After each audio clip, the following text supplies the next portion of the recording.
So yan guys, good morning ano. So meron na naman ako nakita dito mga tinapon ni Amo. So gusto ko siyang kunin. Kasi parang hindi pa siya ganun ka ano talaga yung talagang patapon na. Ang dami-dami niya itinatapon na ano. Pakita ko sa inyo guys ha. So eto guys, kasi pag may itatapon yung amo ko, nilalagay niya lang dito sa may ano, sa may gilid. So ako nang bahala magtapon. Ito lang ang basurahan namin guys. So, pag kondo kasi, ganito lang yung tapunan niya. So, hindi niya dinidirekta dito sa ano, sa sa basurahan. Nilalagay niya lang dito sa gilid. So, siguro, nilalagay niya pati paper bag kay So, ang ganda pa. So, ano tong walang laman. Walang laman to. So, itong bag guys, oh, ang ganda pa niya, oh. Walang kasira-sira guys. Tinapon na. So, may tatak pa siya, oh. Grabe, ang ganda pa niya, oh. Original brand pa. So, wala naman siyang sira. Tingnan nga natin, oh. Wala, guys. Ano lang to, konting laba lang, guys. Konting laba. Ayan, kukunin ko to, ilalaban ko lang to. Tapos, ano to? Mga pencils. Ala, guys, oh, tingnan nyo, oh. Color pencils. Ala, oh, guys, oh. Ang titino pa, oh. Ala, kukuhanin ko to. Ano lang to, konting linis lang to, eh. Tingnan nyo guys, oh, hindi naman siya pudpud. May isang dangkal pa nga siya guys, eh, hindi pa siya pudpud guys. Laruan.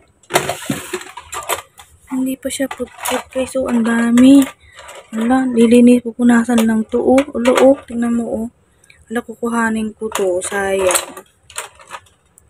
Pencil. Color pencil siya guys, ang dami kukuhanin ko to. Pati nga yung paper bag guys, ang ganda-ganda pa, oh, tingnan mo, oh. Sayang naman to kung itatapon na lang to dito. Ayan, kukuhanin ko yan, pati itong bag. So, ito, tsaka ito kukuhanin ko. Sayang guys, lilinisan ko lang yung ano, pupunasan ko lang yung ano, yan o. Pupunasan ko lang yan, tapos isa-sharp ko. Kukuhanin ko ito, lalagay ko sa kwarto. Yan.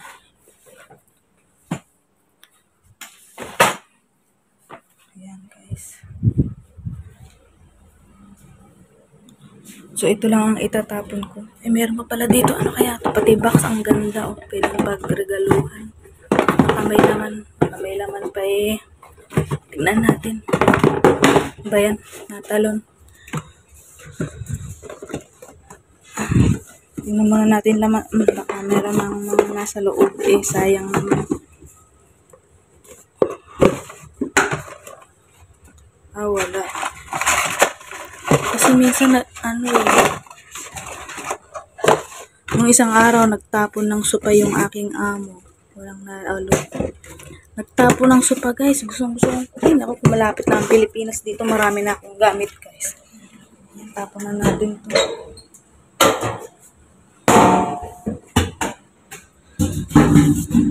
Ayan, isa-isahin natin. Kasi pag nilahat natin, hindi kasya. So, yan, hinuhulog lang dito, guys.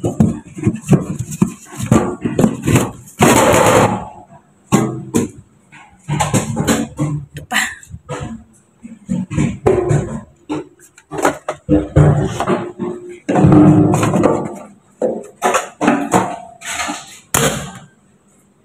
So, ayan yung rubbish. So, mamaya guys. So, mamaya guys, pupunasan ko yung mga napulot ko dun kanina. Sayang kasi pwede pa siyang gamitin, ba? So, pupunasan ko na lang, tapos isa-sharp ko para maganda-ganda naman tignan. So, ilalagay ko sa isang plastic, tapos isasama ko sa ipapadala ko sa Pilipinas. Pati yung bag. Ang tibay ng bag guys, tinapon na. Ganyan yung mga amo ko pagka nagtapon sila ng gamit. It means bibili sila ng bago. Pero yung mga tinapon nila, ang titibay pa, tsaka pwede pang gamitin. So, mamaya, lininisin ko muna. Tapos, papakita ko pa sa inyo yung ibang nakuha ko dun. Nung mga nakaraang araw, nakaraang buwan, inipon ko ng inipon hanggang sa dumami. So, yung may idadagdag ako sa pang-box natin sa pang-balikbayan box sa darating na buwan. So, kukuha ko ng wet wipes pang punas dun sa mga color pencil. Ayan. Wet wipes ang gagamitin kong pangpunas dun kasi medyo may mga stain na maliliit ba, mga konti. Ganun. So, lilinisin ko na yung pencil.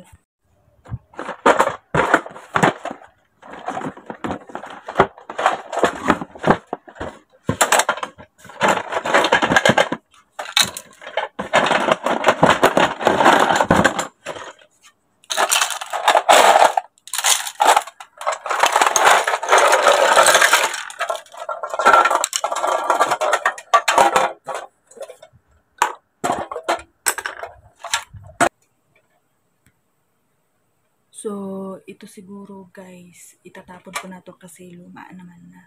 Pero tong mga to guys, lilinisin ko lang is okay pa. Meron pang sauce. Ayan. Lilinisin ko lang, punasan ko lang siya ng wet wipes. Tapos malinis na siya, okay na siya.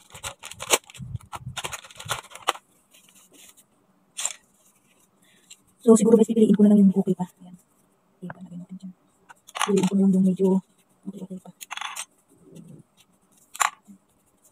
Yung mga kaya pang hawakan.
So, ito yung mga napili ko guys, yan. Ito yung mga napili ko na pwede pa na pwedeng itago. Ayan, ang gaganda pa niya guys. Oh, tingnan mo oh. Isang dangkal pa nga ang taas niya oh. Pwede mahahawakan mo pa siyang ganyan. Magaganda naman yung tasa niya oh. Itinapon lang ng amo ko. So, yan pwede pa siyang mahawakan guys. So, kinuha ko siya guys kasi yung dalawa kong anak mahilig mag-drawing. Yung bunso ko tsaka yung panganay ko. So, kahit sa bahay, pwede nilang gamitin to yung pampalipas oras nila, diba? So, ayan, para may pinagkakaabalahan yung mga anak ko. Tapos ito na lang yung itatapon ko kasi ano na siya.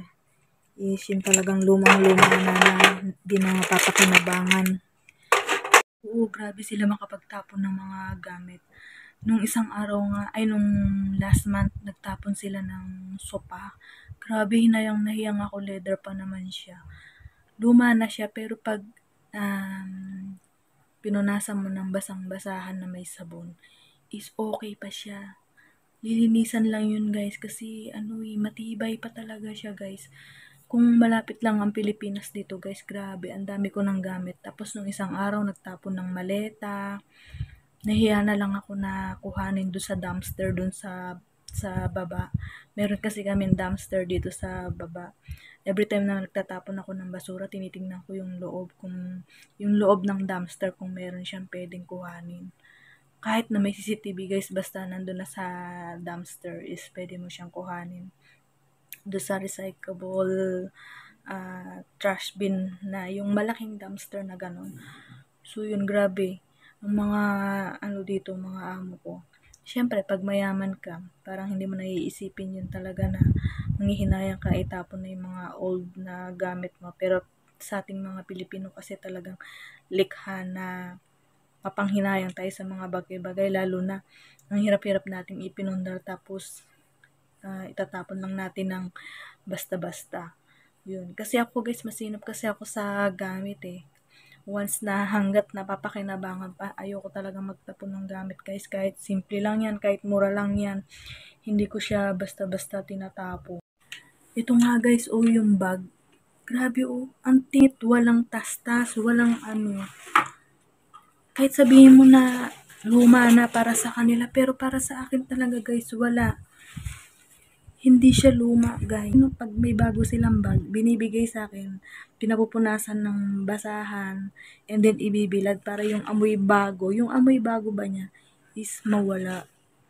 Ako naglilinis ng mga bag nila, kaya alam na alam ko na ito ay hindi pa ganun talaga kaluma, pero itinapon na ni amo, kaya kukuhanin ko to, bibigay ko sa mga pamangkin ko. So sa anak ko hindi pa to pwede kasi sobrang laki. Meron akong mga pamangkin na nag-aaral, so ibibigay ko na lang sa kanila. Sayang kasi guys, nakakapanghinayang talaga. Kaya minsan may mga napapanood ako do sa mga ibang bansa, mga namumulot ng mga gadget. Totoo po yun guys. Kahit ako po, nakakasaksi ng mga yun na pag napapadaan ako sa isang kalsada at may nakikita ako na pwedeng bagay na na mapapakinabangan. Gustong gusto ko rin kuhanin kasi kaso nga lang wala akong mapag-istakan dito sa room ko kasi tingnan nyo naman ang room ko, maliit lang. Ipapabox ko sa Pilipinas. Tapos meron pa dito, kuhanin yung mga wala akong mapagkuhanan or mapaglagyan dito. So yun guys, yun lang, i-update ko lang kayo sa aking araw today. Ito lang naman, napansin ko kasi na merong tinapon si amo, kaya ayun, kinuha ko.